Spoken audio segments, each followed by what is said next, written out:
This place is magnificent. Go Power Rangers! Yeah! Who doesn't love the exciting high-impact action series imported from Japan? It's been over 30 years since this phenomenon was brought across the sea, along with a lot of video games. And with hindsight, an interesting perspective, because what was seen in the West, and in Japan, were two shows, not one. Stay here for Zyuranger vs. Power Rangers.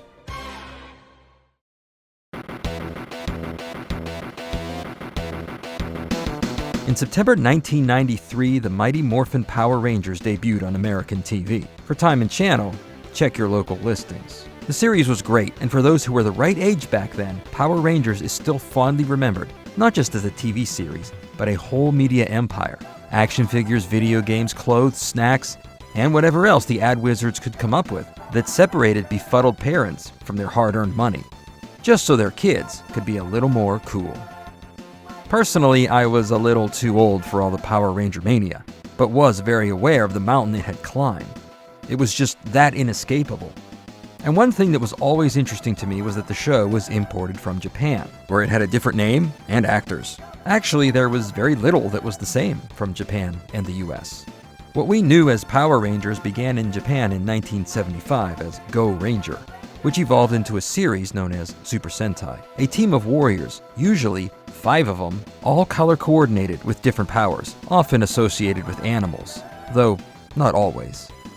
There were attempts to export the show from Japan in the 70s by Stan Lee, though it just never worked out. It did, however, give the world a very interesting Spider-Man.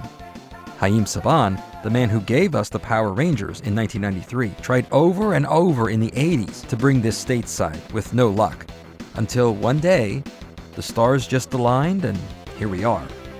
I could go on and on about the prehistory, but I made a video about Marvel and their adventures in Japan, as well as Jetman, the series that preceded the Power Rangers, which also had the very first Super Sentai video game.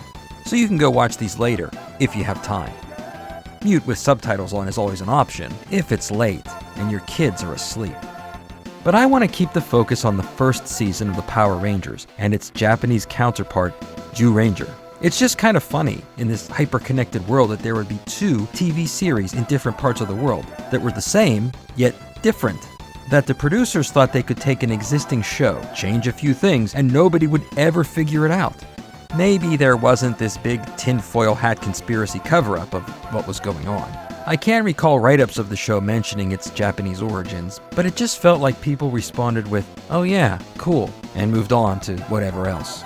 And I'm not including all the unofficial versions before 1993 that aired in Hawaii, France, Malaysia, Thailand, Philippines, Kiribati, or wherever else.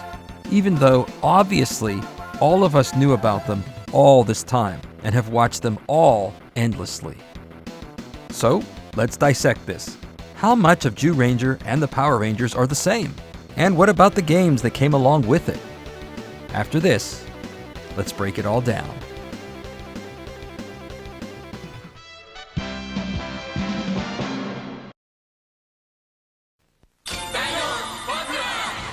zyurangerに変身だ。三段変形レンジャースティック。ダイノバフラー。自分もzyurangerだ。zyuranger変身シリーズ。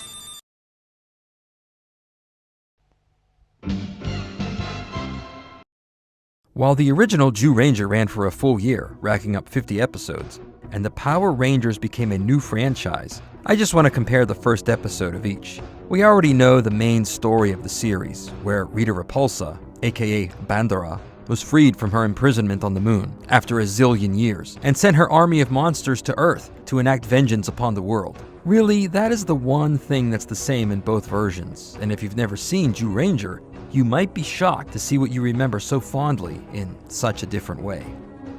Kyoryu Sentai Zyuranger first aired in Japan in 1992.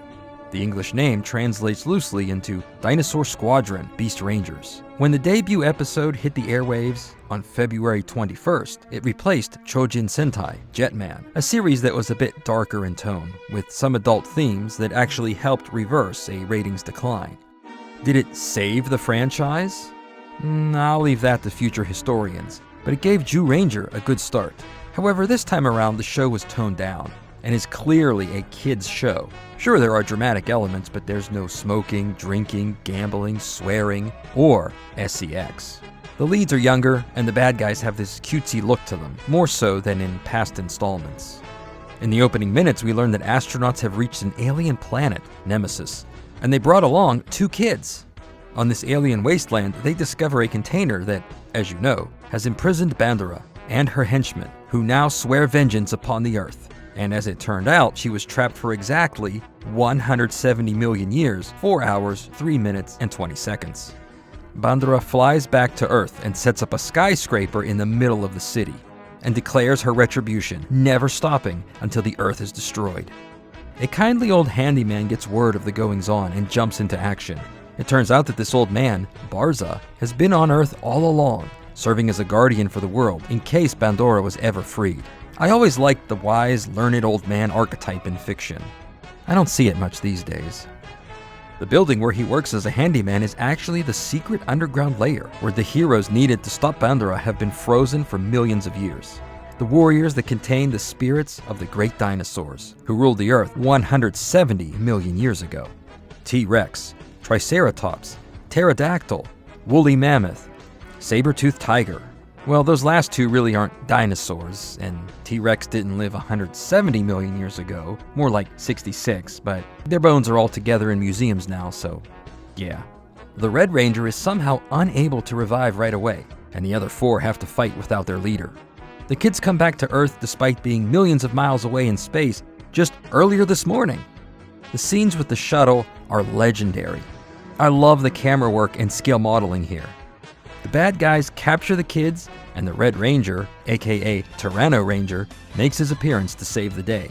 It all sets up the rest of the series, where the bad guys operate from the moon. All of the monsters are toys that are transmogrified and sent down to Earth, and Zyuranger does their best to save the day. Let's take a station break, and when we come back, the American side of this 2-headed coin.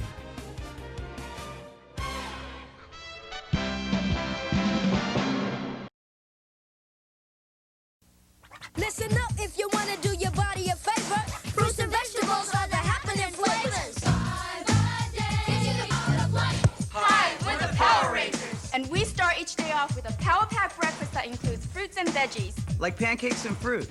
Burrito and salsa. Or veggie pizza. So start your 5-a-day with a complete breakfast. For power learning and power playing. It's learning time.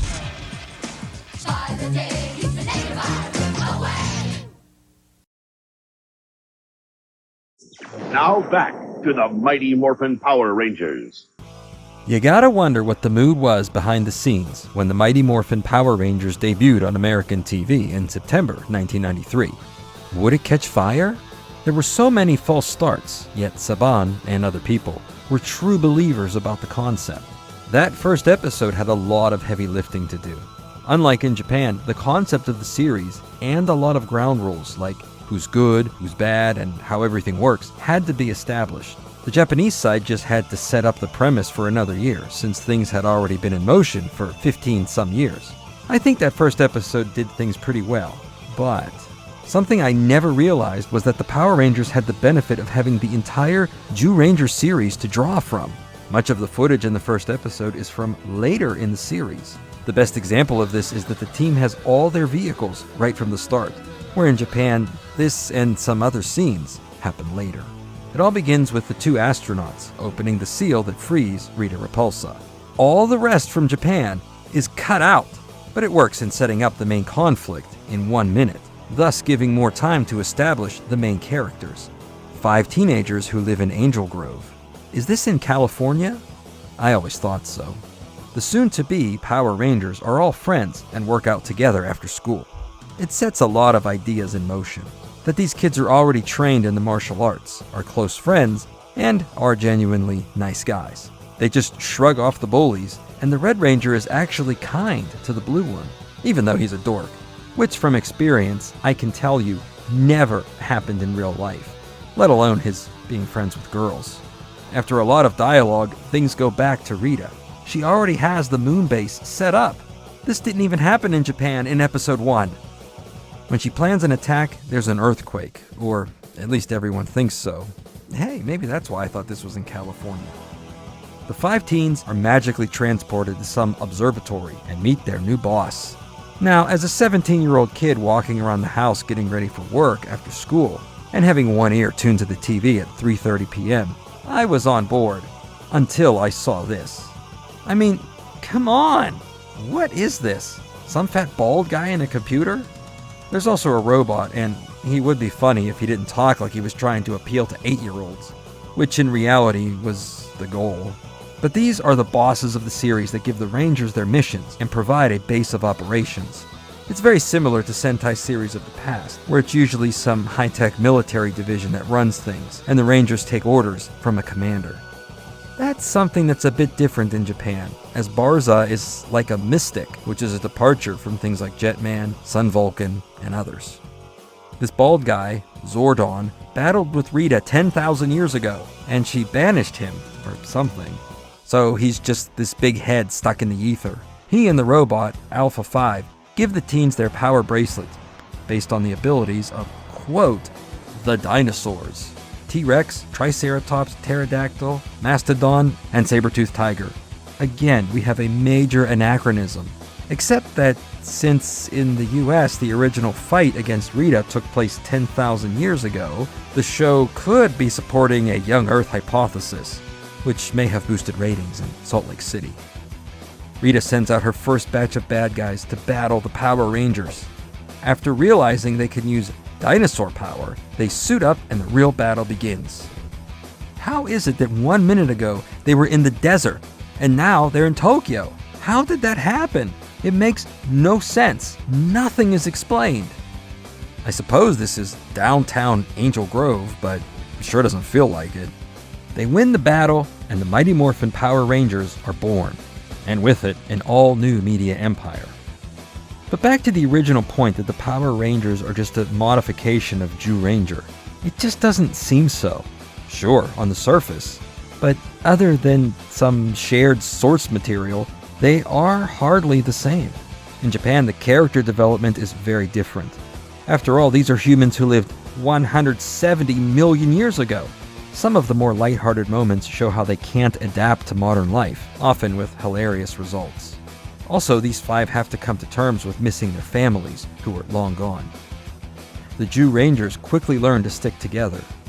Truly them against the world in many ways.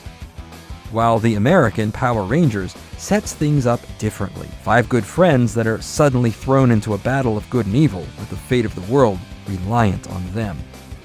They also have to keep everything a secret while maintaining their usual everyday lives, including homework and whatever teenage struggles come their way. It does a good job of covering the challenges of growing up and accepting new responsibilities, even if all the action disguises that. I'm sure the kids at home got the message. Let's take a quick time out and go over the games. The Mighty Morphin Power Rangers will return in a moment. I must have that new Sega Power Rangers game! Goldar, steal it for me! No wonder Rita wants that game. Look at those graphics. Woo! And those moves! Check out those battle zones. Let's go, Goldar. Sorry, Rita. You'll have to buy it like everyone else. Sega! Power Rangers for Sega Genesis. Also available for Game Gear and Sega CD. All sold separately.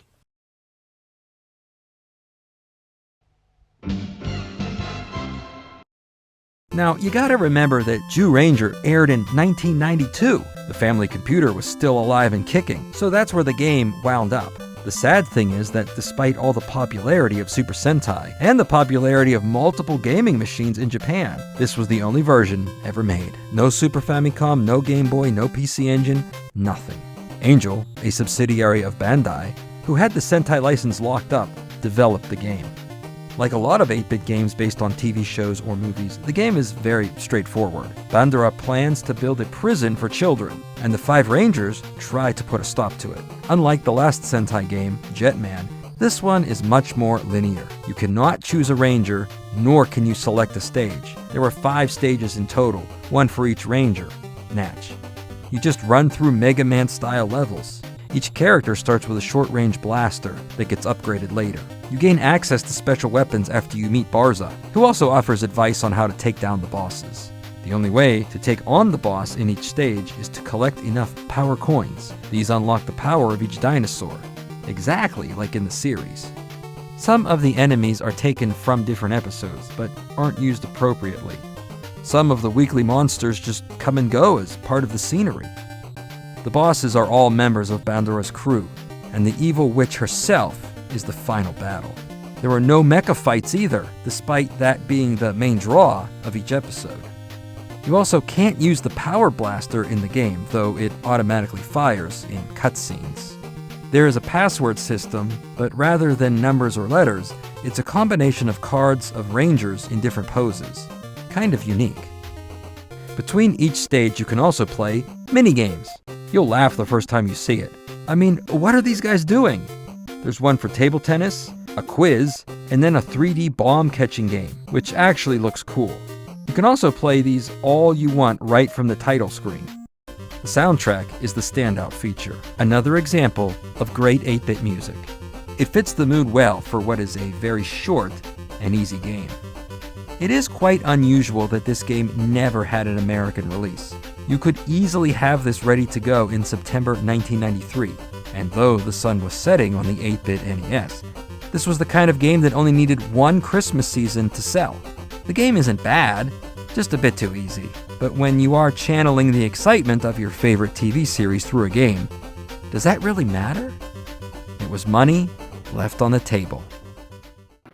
The Power Rangers in video game form hit American store shelves in the latter months of 1994 for all the big names: Super NES, Game Boy, Genesis, Game Gear, and Sega CD. As a TurboGrafx 16 and Atari Lynx owner, I always felt left out. The Super NES version is by far the best one, a side-scrolling beat-em-up, very similar to Final Fight. Each stage starts out by selecting a ranger with their normal human powers. In this part of the stage they fight putty patrollers, with mostly one-hit kills. After confronting the boss of that stage, the Rangers power up and move on to the second part, where things get a little more difficult.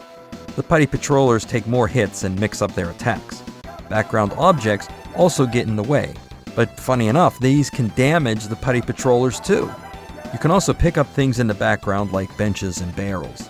The movesets are rather complex and different whether powered up or not. At full strength, there are more moves like backflips and wall jumps, which makes sense considering the transformation makes everyone superhuman. There's also a bomb you can use to clear the screen or damage the boss. Each one has a unique animation. The bosses are a few of Rita's creations from the show: Bones, Eye Guy, Genie, Gnarly Gnome. If you've seen the episodes, you'll make the connection. The final two stages are Megazord battles. Again, the moves are unique to that form. There is a bit of a challenge in learning how to master the controls since they change so often, but it's much better than mindlessly mashing the same button over and over again. The soundtrack is okay, and it is the only one on cartridge to have vocals in the opening theme. You can tell a lot was put into the game, but there are some downsides, namely that the game is one player. It would have been great to have two-player co-op, like Turtles in Time. The game is also very easy. A skilled player can make it through without any continues. While Bandai handled the rights to the Power Rangers, and were the publishers of the game, the programming was outsourced to Natsume. They reworked one of their games, Ninja Warriors, also released in 1994, into the Power Rangers. It's not a full-on Super Mario 2 job, but some of the sound effects, animations, and color schemes are similar. What's funny about the Super NES Power Rangers is that the game was sent back to Japan in 1995 with absolutely no changes whatsoever. So Natsume got a 3-for-1 out of this. There may have been some fans out there who knew Super Sentai was being shown on American TV, but the game was based on the Zyuranger characters, which were 3 years old at this point. Kaku Ranger was on the air at the time. That was Americanized later on too, but I guess that's another story for another day. Game Boy games are rarely great. That's just the nature of the small green screen. That said, Power Rangers on Game Boy is not a great game, though it had potential. It's a generic side-scroller. I guess the differentiation of that and a beat-em-up is the ability to freely run away from enemies, which is the case here. You can choose any of the 5 Rangers, but there's very little difference between them. And all of the moves are the same: jump, punch, kick, and a special attack that drains your health. Which segues nicely into the problem this game has: a very short health meter, and only 1 life. You get only a few hits to make it through stage 1, and it gets very frustrating very fast, trying to make it through that stage perfectly. Once you make it to the end, there's a simple boss battle, and for some reason, the second stage gives you a lot more health. Just looking at the gameplay and having a basic understanding of the Power Rangers, I started to make connections to another Game Boy game, Fall of the Foot Clan, which was actually not bad. Then I started to wish this game copied that. It would have been a cool idea to have 5 lives, 1 for each Ranger, and then a continue option after losing all 5 of them. There is Super Game Boy compatibility though. You get a nice custom border and the colors work well as each stage is color-coded for that Ranger. All except yellow look great. Almost like a proper Game Boy Color game. On the other side of the fence, Sega had Power Ranger games of their own at the end of 1994. These were published by Sega with help by Banpresto, which was owned by Bandai. The results are very different. Those who came from a Genesis household were given a fighting game. Not to disparage fighting games, but you know what you're getting. A short game that might have extra replay value in 2-player mode, but going solo gets old quickly, unless Sega somehow put together a fighter that outperforms Street Fighter 2. Well, they didn't. It's not bad, but it falls in that middle range, that massive chasm of fighting games from the 90s. One player is referred to as story mode, and does its best to include some elements from the series. These digitized images look nice. Of course, you can choose one of the 5 Rangers, and there are only 5 stages, so you can use each one for a nice balance. Each character has unique moves, with each one requiring a different button combination. Just to pull out the old manual here, you can see there are a wide range of attacks, so good luck remembering all of these. One move that's the same for all the Rangers is a blaster attack, performed in the same way as a Hadouken, and with the same results too. After winning the first round, that Ranger transforms into the Megazord for a second round. The opponents are Minotaur, Evil Green Ranger, Madame Woe, Goldar, and Cyclopsis. One upside, the Green Ranger is playable after you defeat him. 2-player is a lot more fun. You can fight as the bad guys, but then again, there's not much more to say about subpar 90s fighting games. Sega, with help by Banpresto, also brought the Power Rangers to the Game Gear in another fighting game. It has 7 stages, more than on the Genesis, which only had 5 of them. Why? And while this would classify as a fighting game, there are beat-em-up elements. Each one of the 7 stages has 2 halves, where in the first half you fight putty patrollers in their usual one-hit kill fashion. It's not quite a beat-em-up though, because the screen barely moves. After a while, the boss shows up for a fight, and after you defeat him, it's Megazord time for another battle in the second half. Really, it's all the same concept as the Genesis version, but it's still a mystery why there are 2 more stages and these minor tweaks. There is a 2-player mode, but you'd need 2 Game Gears, 2 cartridges, a link cable, and a friend to play with. Lastly is the Sega CD version, which was its own unique outing, a full motion video reaction game, similar to Dragon's Lair, Time Gal, and, well, almost every Sega CD game, except for Sonic and Lunar. At the time, it made a lot of sense. The action sequences were the highlight of the show, and being able to play these would have been exciting for 1994. Also, there isn't much of a game to program, so this probably saved a lot of time and money, and certainly beats another fighting game. But today, it's just a grainy mess with moves that are easy to remember and get boring very fast. It is, however, a nice time capsule from the mid-90s, when interactive multimedia was the future, until we all learned that polygons make for better games and better graphics. If you were let down by any of these games in 1994, don't worry. Things were finally made right in 2024 with Rita's Rewind, a multiplayer beat-em-up that feels a lot like the Konami 4-player games of the 90s and will certainly bring back the fun times of mindless TV-based games you remember as a kid. One thing I've learned about games is if you wait long enough, eventually everything comes back full circle. Oh, and before we go, while analyzing all of this, I did notice two more things. One, every game manual from 1994 advertises the fan club and action figures more than talking about the game. It shows exactly where everyone had their heads. And on the Sega game boxes, the Yellow Ranger has her face sticking out over the colored bar by a fraction of an inch. Wait, is it his or her? His, really. I guess.